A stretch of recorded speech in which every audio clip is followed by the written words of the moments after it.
शारदा बहन जी ने कल जब ये विषय दिया कि बाबा की अंतिम मुरली का जो सार 18 जनवरी 1969 की शाम की मुरली, उसमें से ये महामंत्र निराकारी, निर्विकारी, निरंकारी, इसके बारे में भाई बहनों को सुनाना है।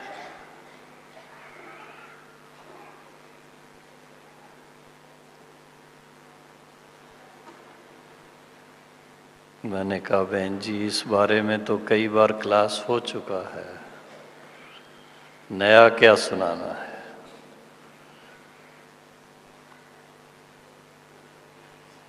फिर भी उन्होंने कहा कि नहीं, समय के अनुसार यह विषय बहुत आवश्यक है।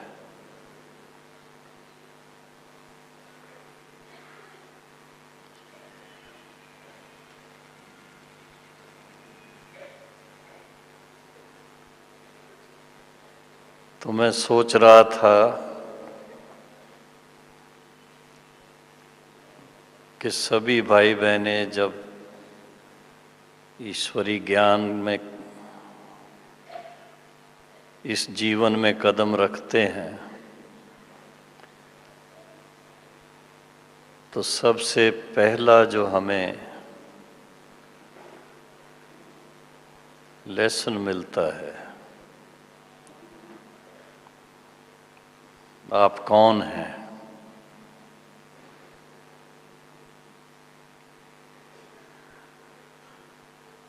सभी को स्मृति होगी किसी न किसी ढंग से, जब परिचय मिला आप आत्मा है,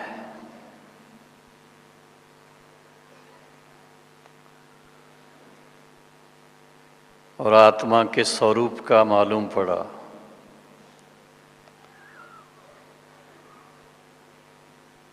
भक्ति मार्ग में भिन्न भिन्न तरीके से भिन्न भिन्न संत महात्माओं ने, गुरुओं ने इस विषय के बारे में सुनाया जरूर है, लेकिन कभी किसी के ख्याल में नहीं आता है कि we have to live by this, इसके अनुकूल हमारा जीवन बन जाए, वो कभी सोचते नहीं है। इन्फॉर्मेशन के तरीके से जान लेते हैं, संतों से सुन लेते हैं, लेकिन जब बाबा की तरफ से निमित्त जो बड़ी बहनें हैं व भाई भी हैं, उनसे जब ये बात सुनते हैं तो ध्यान जाता है और उसकी गहराई में ले जाते हैं तो और अच्छा लगता है। उसका अभ्यास करने लगते हैं तो और उससे भी अच्छा लगता है। और इंटरपर्सनल रिलेशंस जो हैं उसमें उसका इस्तेमाल करते हैं तो उसके फायदे नजर आने लगते हैं। आप सोचिए, जिस दिन से ये ज्ञान मिला एक लक्ष्य मन में आ गया, कोशिश करते हैं सुबह की मुरली सुनने के बाद जितना हो सके इसका अभ्यास करें। कारोबार में जाते हैं, धीरे धीरे इंटेंसिटी कम होती है, फिर भी बाबा ने इस बात का ध्यान रखते हुए हम बच्चों को इशारा दिया और उसका अभ्यास भी कराने के लिए ट्रैफिक कंट्रोल का बीच में विशेष एक साधन दे दिया कि बीच बीच में 1 मिनट 2 मिनट भी अगर वो स्मृति मन में आ जाती है, आहिस्ता आहिस्ता उसका अभ्यास करते करते जो पहले देह अभिमान बड़ा नेचुरल लगता था, वो आहिस्ता आहिस्ता कम होता जाता है और आत्मिक स्मृति स्वरूप बढ़ता जाता है। और ऐसा करते करते एक स्वाभाविक स्वरूप बन जाता है।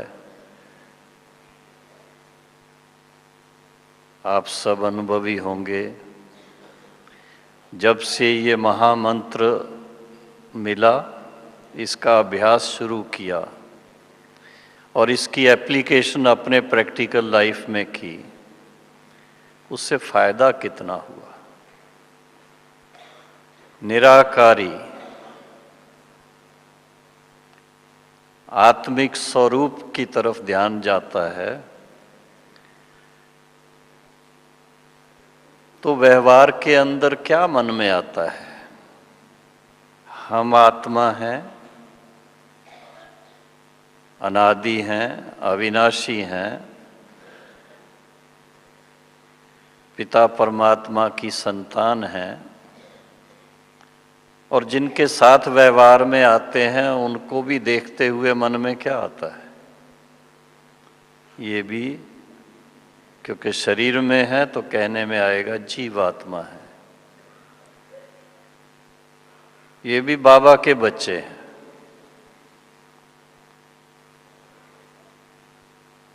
कोशिश करते हैं उसी दृष्टि से, और जब वो दृष्टि रहती है, अपनापन फील होता है, तो एक दो को देखते हुए नैन कैसे होते हैं? नैनों में मुस्कान देखने में आती है। अपनापन देखने में आता है सहज रीति से। तो बाबा के इस महामंत्र में कितना राज समाया हुआ है वो समझ में आता है कि बाबा क्यों ये कहता है, बाबा ने ये महामंत्र क्यों दिया लास्ट में। आप देखेंगे जब से आपने मुरली सुननी शुरू की, चाहे साकार चाहे अव्यक्त, हर मुरली के अंदर इस बात पर बाबा का जोर रहता है। सारी मुरली सुनाते हुए फिर भी बीच बीच में बाबा कहेंगे, अच्छा बच्चे, सारी बातें समझ में ना भी आए, फिर भी स्वयं को आत्मा निश्चय कर मुझ बाप को याद करो। कितनी सरल बात है। और वो कई बार बाबा ध्यान खिंचवाता है। उसका कारण क्या है? उसका कारण एक ही है, 63 जन्म से देव अभिमान, देवभान, इनका संस्कार बन चुका हुआ है। और जो नेचुरल सोल कॉन्शियसनेस, आत्म स्मृति का जो संस्कार, उस पर आवरण चढ़ा हुआ है। खत्म नहीं होता है। बाबा ने जैसे कहा है, लास्ट में 5-10% रह जाता है जो व्यवहार के अंदर नजर आता है। जब कोई जन्म नई आत्मा का होता है उस समय खुशी होती है, और जब शरीर छोड़ते हैं क्या कहते हैं, उसने शरीर छोड़ दिया। किसने शरीर छोड़ दिया? आत्मा ने शरीर छोड़ दिया। और भी कई बातें आती हैं व्यवहार के अंदर जहाँ ये बात बीच बीच में स्मृति में दिलाई जाती है पर सदा याद नहीं रहती है। तो बाबा की इस बात को जब हम थोड़ा ध्यान से अंडरलाइन करके कि बाबा ने ये क्यों कहा, उसकी समझ आती है कि 63 जन्म से धीरे धीरे जो देह भान का संस्कार बन गया उसको मिटाने का बाबा ने ये तरीका बताया। निश्चय करो, ये नहीं कहा सिर्फ अवेयर हो जाओ, उसका सिर्फ आपको ख्याल हो जाए, नहीं, निश्चय करो। ऐसा क्यों कहा? ब्राह्मण सभी जानते हैं, सहज रीति से बोल तो देते हैं, निश्चय में क्या है? विजय है, ऐसा बोलते हैं ना, निश्चय में विजय है। लेकिन विजय कैसे है? तो जब ये निश्चय पक्का रहता है, हम ज्योति स्वरूप आत्माएं हैं, आप ज्योति स्वरूप आत्मा हैं, सब ज्योति स्वरूप आत्मा हैं, उस भावना से एक दो को देखते हुए एक तरफ मन से नेगेटिविटी खत्म हो जाती और दूसरी तरफ अपनेपन की भावना रहती है, शुद्ध भावना रहती है, शुभ भावना रहती है। कभी किसी के लिए मन में गलत ख्याल नहीं आएगा। तो ये है बाबा के इस महामंत्र का राज कि जितना हो सके अपने वास्तविक स्वरूप में जाओ, और वास्तविक स्वरूप है निराकारी स्वरूप। निराकारी स्वरूप अर्थात ज्योति स्वरूप, दिव्य ज्योति स्वरूप जितना मन में रहता है उतना बाबा का भी दिव्य ज्योति स्वरूप सामने रहता है। नहीं तो बार बार कई प्रश्न पूछते हैं, कैसे याद करें बाबा को? बाबा कहता है अपने को बिंदु समझो, मुझे भी बिंदु समझो। वो बिंदु तो खिसक जाता है मन से, याद रहती नहीं, क्या किया जाए? तो बाबा ने बहुत प्यार से कहा है, सिर्फ बिंदु मत कहो, लेकिन दिव्य ज्योति स्वरूप कहो। जितना दिव्य ज्योति स्वरूप मन में आएगा, आप देखिए उसका रिजल्ट क्या है। लाइट स्वरूप है, मन लाइट हो जाएगा, बहुत लाइट हो जाएंगे, सिर भारी नहीं होगा, सिर दर्द नहीं होगा, कुछ नहीं होगा आपको, और बड़ा सहज लगेगा। बाबा को याद करना भी सहज लगेगा, बाबा के परम धाम में उड़ के जाना भी सहज लगेगा। और परम धाम सिर्फ बाबा का नहीं है, हम बच्चों का भी स्वीट होम ऑफ साइलेंस है। तो एक छोटी सी बात में क्या कुछ समाया हुआ है, उस पर विचार सागर मंथन करो तो आप बहुत एक बड़ी बात मन में आ जाती है। लेकिन इस एक छोटी सी बात जो इतनी बड़ी बात है, उसका राज यही है, जितना निराकारी स्थिति बनी रहेगी उतना आत्मा शक्तिशाली बनती है। क्योंकि सर्वशक्तिवान बाप का संग मिल जाता है। सर्वशक्तिवान के संग में आत्मा में शक्ति स्वतः आती रहती है और उसके फलस्वरूप फिर आगे दूसरा क्या है? निरअहंकारी, निराकारी, निरअहंकारी। दुनिया के अंदर आज सबको क्या देखने को मिलता है? जहाँ भी देखो, हर साल रावण का पुतला जब बनता है तो बाबा कहते थे हर साल 1 फुट और ऊंचा बनाते जाते हैं। इतना ऊंचा बना दिया है और फिर उसको जलाते हैं। तो जलाने की बात जो है, अहंकार को जलाना कैसे जलता है? योग बल से जलता है। समझ में आता है कि ये अहंकार है, ये दुखदाई है, ये इससे कोई फायदा नहीं है, इससे लड़ाई झगड़ा बढ़ जाता है। लेकिन है, छोटी छोटी बात पर अहंकार के कारण नाराजगी हो जाती है। तो बाबा ने इस बात को अच्छी तरह अंडरलाइन किया कि अहंकार को मारने का, अहंकार को जीतने का, अहंकार को भस्म करने का सहज तरीका है योग अग्नि का यूज करो। तो जितना निराकारी स्थिति में होंगे, निराकार बाप के समीप अपने आप को देखेंगे, उतना ही योग अग्नि आप डेवलप करेंगे अपने अंदर।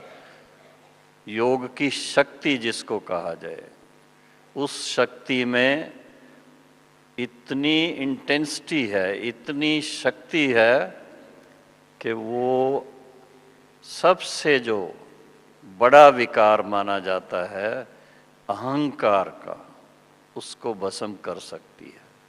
अगर उसको भस्म नहीं करते, एक तरफ हम योग करेंगे, बाबा को याद करेंगे, और दूसरी तरफ फिर कभी कभी उसका भी अहंकार आ जाता है। मैंने इतने घंटे बैठ के बाबा को याद किया, आपने क्या किया? ऐसी ऐसी बातें भी आ जाती हैं। राजयोगियों के सामने भी ये सूक्ष्म स्वरूप लेकर के अहंकार आ जाता है।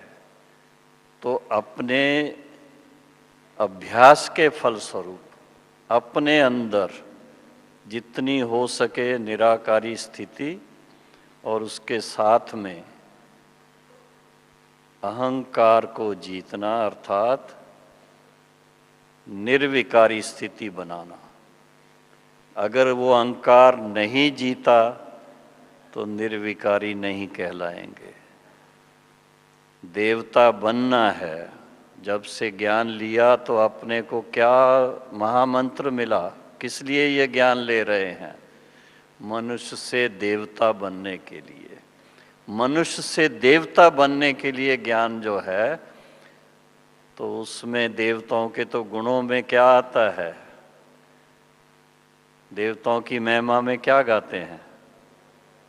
हाँ, सर्वगुण संपन्न, 16 कला संपूर्ण, संपूर्ण निर्विकारी, संपूर्ण निर्विकारी। हाँ, ये नहीं कहा थोड़ा सा अहंकार बाकी है, संपूर्ण निर्विकारी।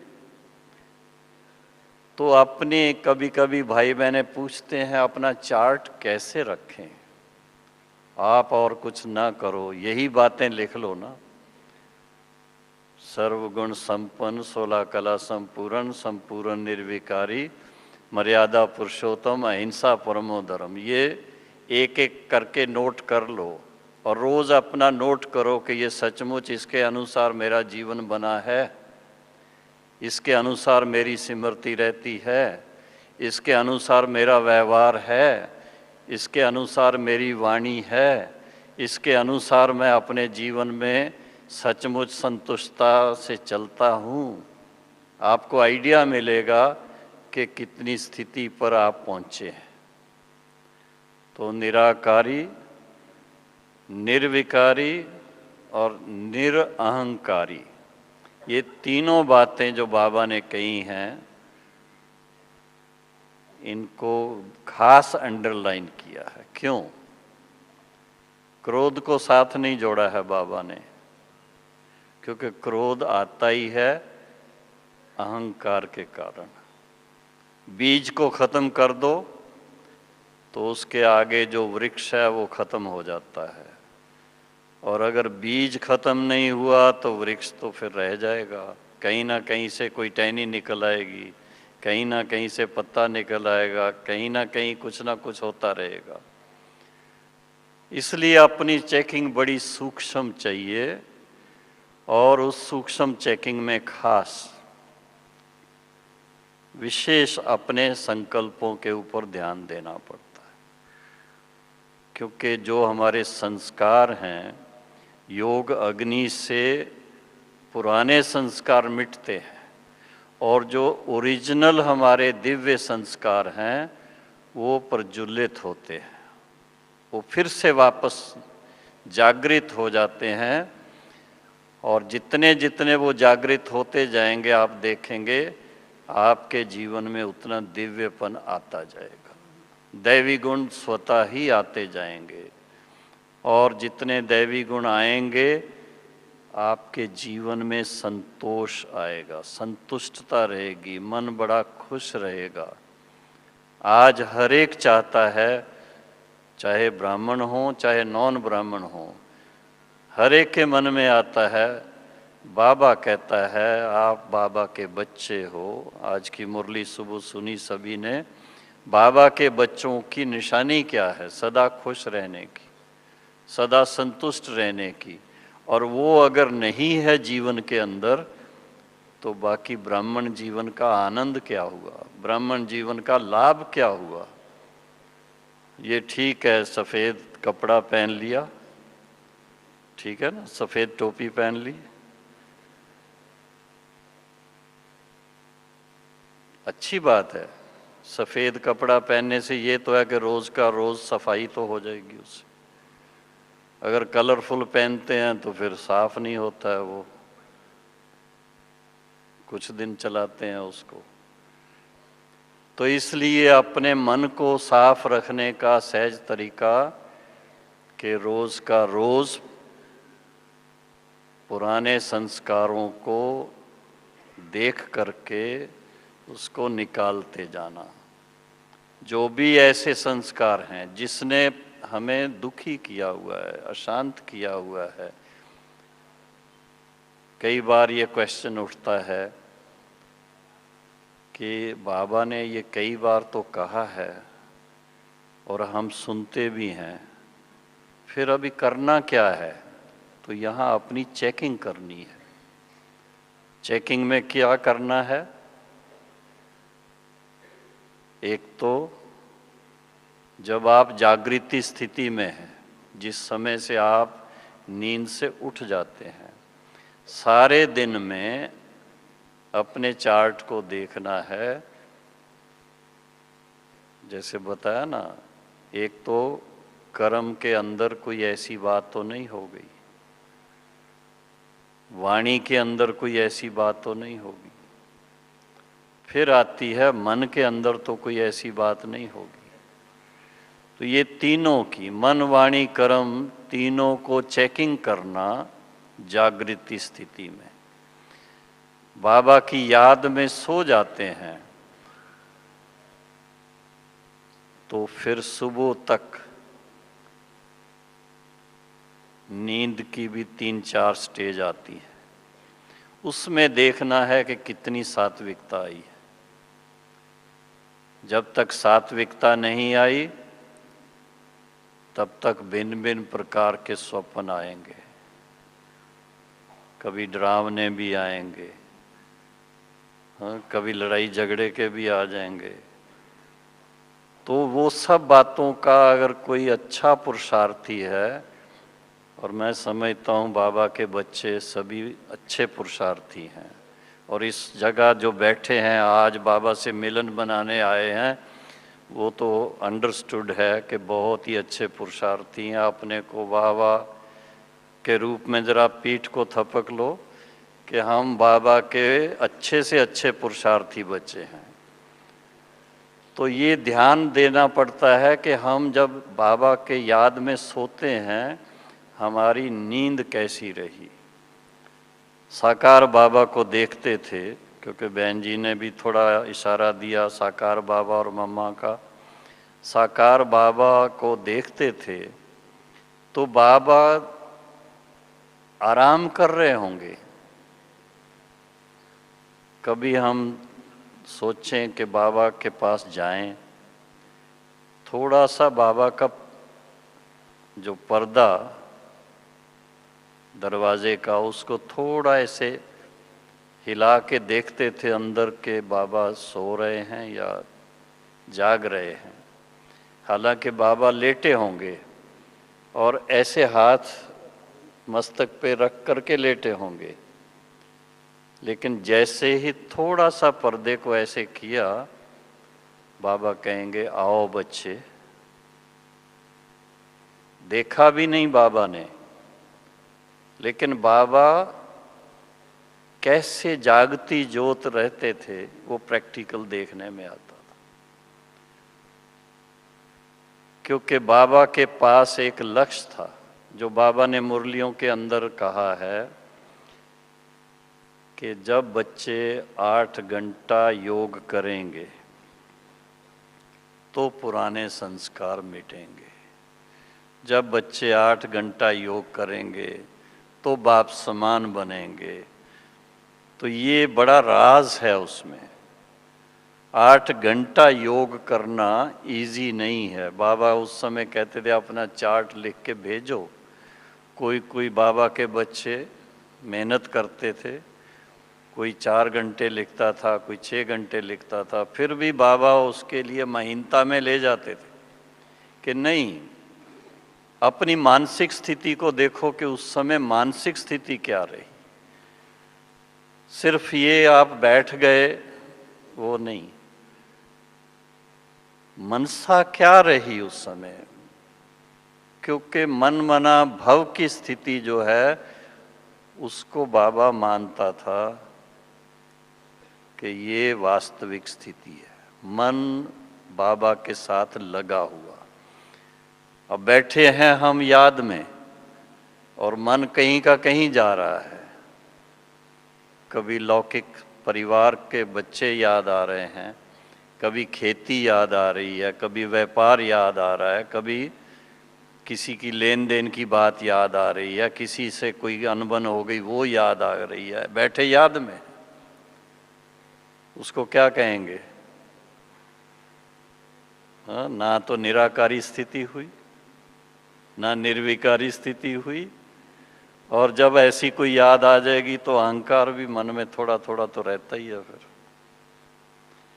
तो इसलिए अपनी स्थिति को बहुत अच्छी तरह से खुद ही अपना टीचर बन करके समझना पड़ेगा कि हमें अपनी स्थिति को सर्वश्रेष्ठ बनाने का तरीका ये है, जो बाबा कहता है सी फादर, बाप को देखो।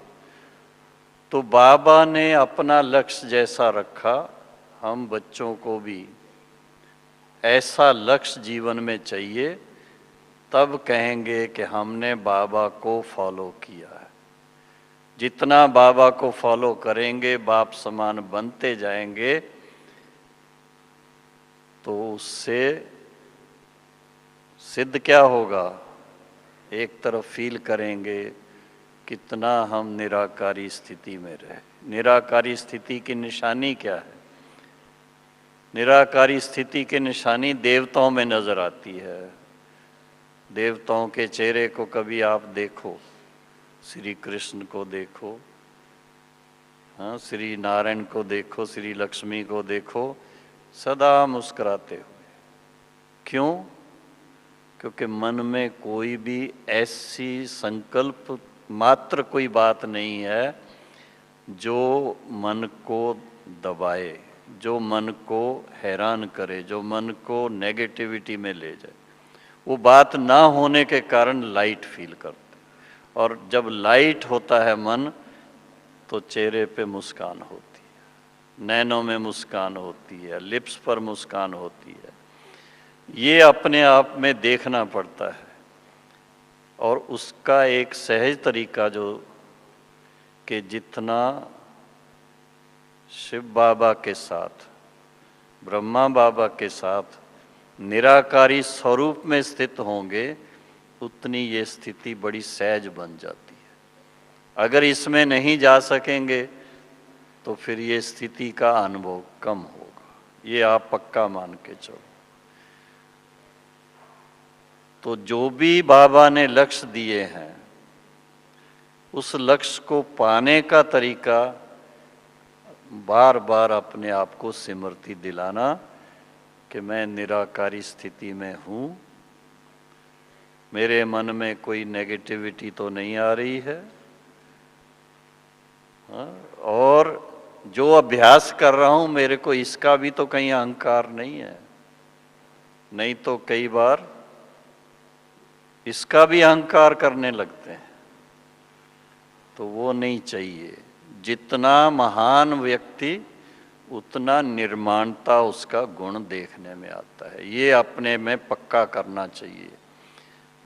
बाबा के बच्चे इसी से पहचाने जाते हैं। देश विदेश में जहाँ भी जाते हैं, उनकी पहचान ये है, एक तो चेहरे पे उनके सदा मुस्कान होगी, उनके नैनों में सदा चमक होगी, और उसके साथ में उनके अंदर अहंकार नहीं होगा। बहुत नम्रता से, बहुत निर्माणता से, बहुत प्यार से व्यवहार में आते हैं। क्यों? सारे विश्व की आत्माओं को उसी नज़र से देखते हैं, ये हमारे बाबा के बच्चे हैं, ये पराये नहीं हैं। जब ऐसी भावना रखते हैं तो आपकी वाइब्रेशन दूसरों को पहुंचती है, उनको भी आप अपने लगेंगे और आपके साथ बहुत बहुत अच्छा व्यवहार करेंगे। और अगर आपको कभी सहयोग की ज़रूरत पड़ेगी तो वो सहयोग भी आपको मिलता रहेगा।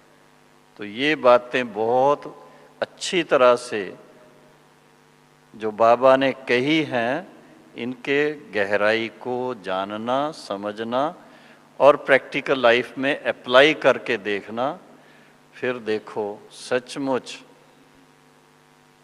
थोड़े से पुरुषार्थ से कितनी अचीवमेंट हो जाती है। लेकिन इसमें सारा पुरुषार्थ है मन से अपने आप को एक्यूरेट रखना। जितना एक्यूरेट रखेंगे, क्योंकि सारी बातों की जड़ है संकल्प। आप प्रैक्टिकल देखो, कोई भी बात होती है पहले मन में शुरू होती, एक संकल्प से, फिर धीरे धीरे 1 से 2 होते हैं, 4 होते हैं, बढ़ते जाते हैं, फिर वो वाचा में आने लगती है, फिर वो कर्मणा में आने लगती है। अगर कोई कमी है, अगर कोई वीकनेस है, कमजोरी है, उसको भी दूर करने का तरीका है कि आप पॉजिटिव सोचो, आप शक्तिशाली संकल्प करो। बार बार शक्तिशाली संकल्प को रिपीट करेंगे तो नेगेटिव संकल्प, कमज़ोर संकल्प, वो सब दब जाएंगे, खत्म हो जाएंगे। और उसके फलस्वरूप जैसे आजकल नहीं, बहुत अच्छी एडवर्टाइजमेंट आती है, कई कपड़ा धुलाई करने के नए नए साबुन के पाउडर निकलते हैं। हाँ, इसी तरह से ब्राह्मण भी साफ स्वच्छ देखने में आएंगे, प्रैक्टिकल देखने में आएंगे। तो अपने जीवन को इस विश्व के अंदर जब आप इंडिविजुअली प्रत्यक्ष करेंगे, तब बाबा की प्रत्यक्षता होगी, नहीं तो नहीं। ये मान के चलिए, कितनी बड़ी जिम्मेदारी है हर एक के ऊपर।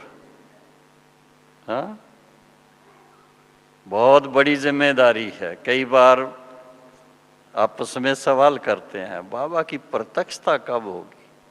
और बाबा कहता है, जब आप बच्चे स्वयं को प्रत्यक्ष करेंगे तो बाबा प्रत्यक्ष ऑटोमेटिकली हो जाएगा। और आपकी प्रत्यक्षता ही है आपकी प्रैक्टिकल लाइफ, और कुछ नहीं है।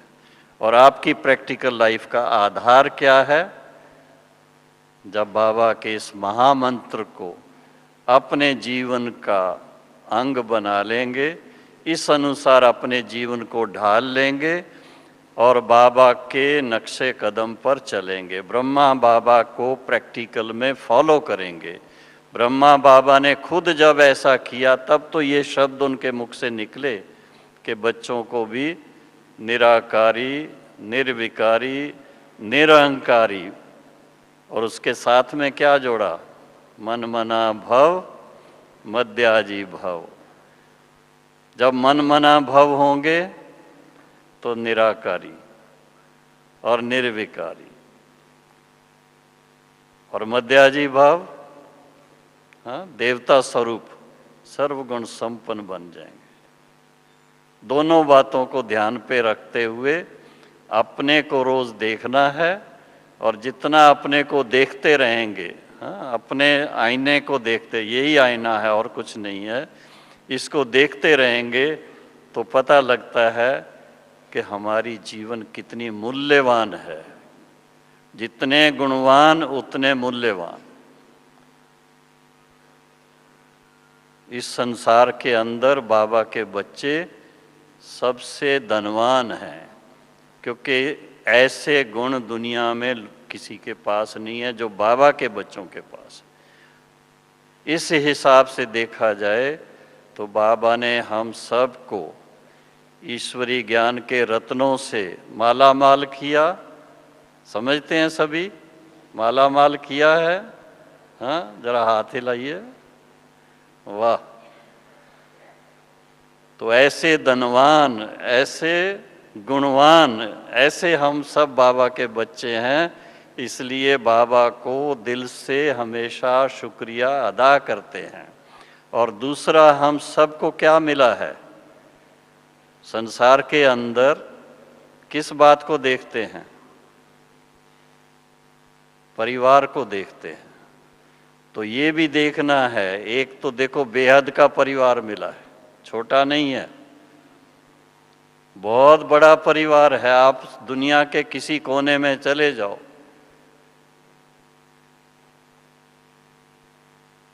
बाबा का झंडा नजर आएगा।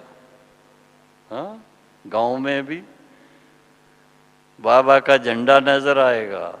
झंडा देखते ही क्या मन में आएगा? मेरे बाबा का ये स्थान है। और बाबा के बच्चे हमेशा एक दो को वेलकम करते हैं। कोई अचानक भी आ जाए तो ये कोई नहीं कहेगा इस समय क्यों आए, नहीं, खुशी होती है।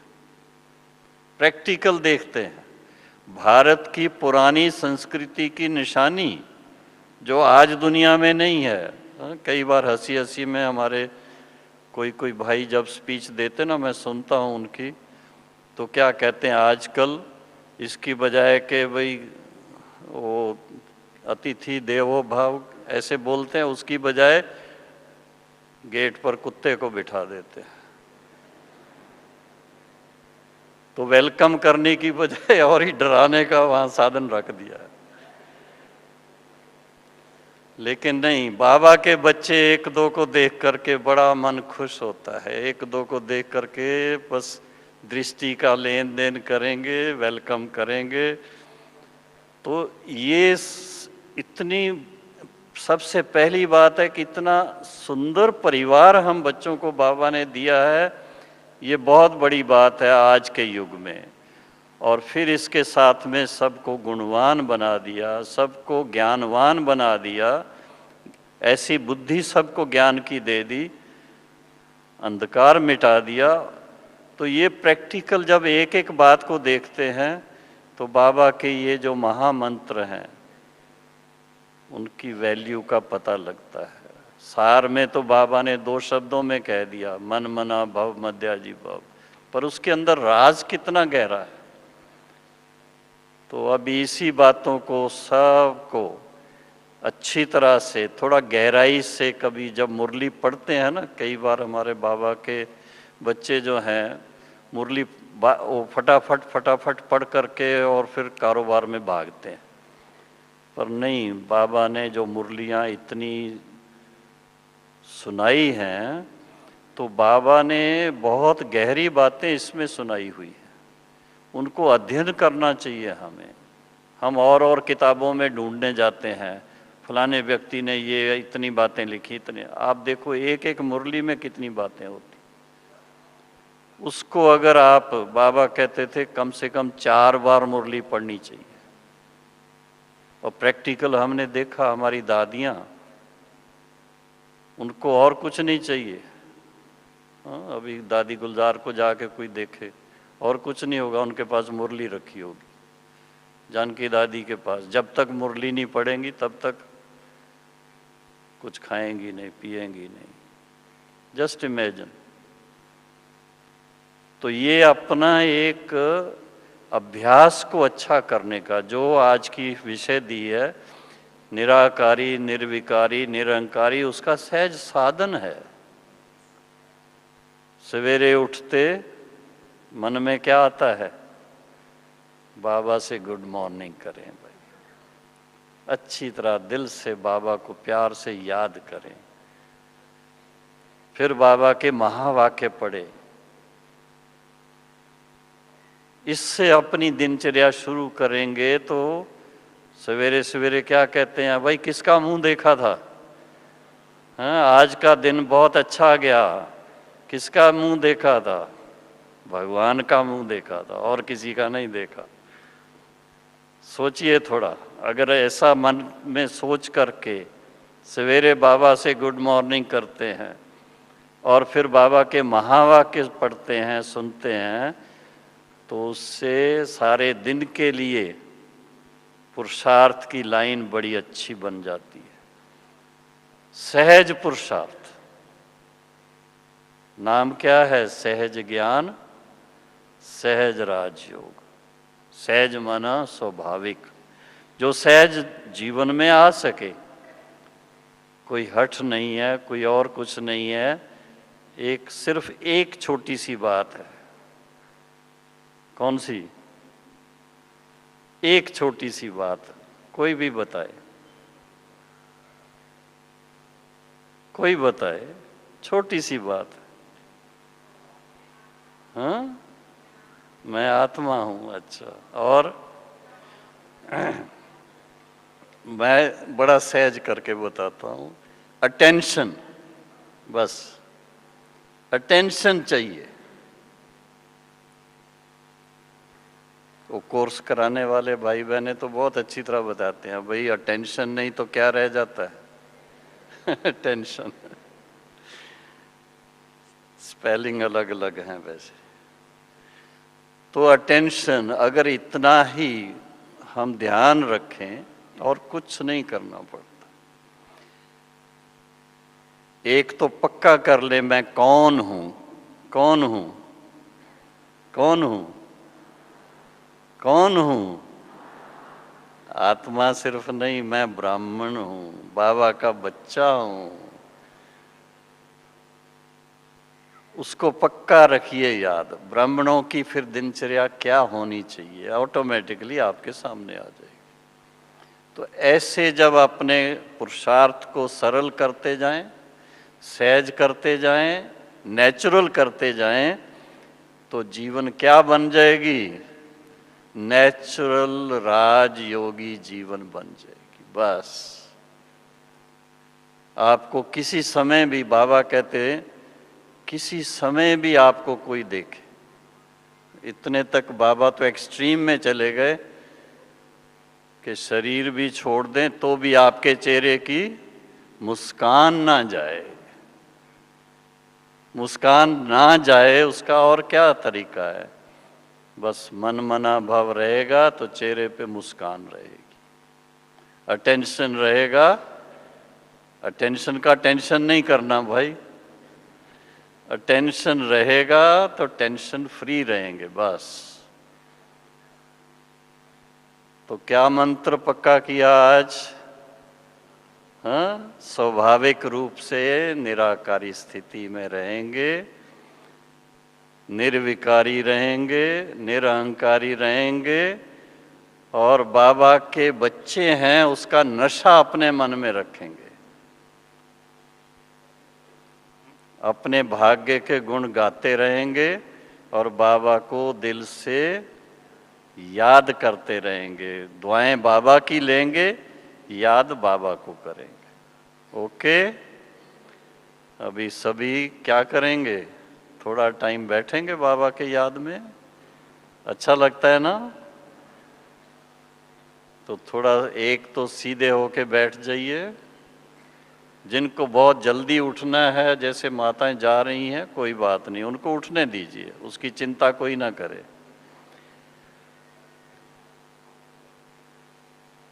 क्योंकि जो करेगा सो पाएगा। तो इसलिए अभी सभी बिल्कुल आराम से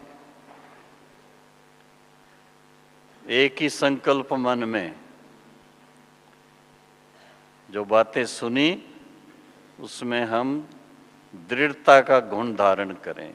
जब तक दृढ़ता नहीं होती है तब तक कोई कार्य ठीक से नहीं होता है। तो अपने पुरुषार्थ में दृढ़ रहना है। जितनी दृढ़ता होगी उतना नेचुरल आपका लाइफस्टाइल बन जाएगा, बहुत सहज लगेगा। ठीक है, अभी क्या करें? चलें, उड़ें? भाई गीत लगाओ, हम उड़ के चले जाएं। ऐसा गीत कोई, वो पर्टिकुलर वो गीत नहीं, लेकिन उड़ाओ सबको, सब उड़ करके बाबा के पास चले।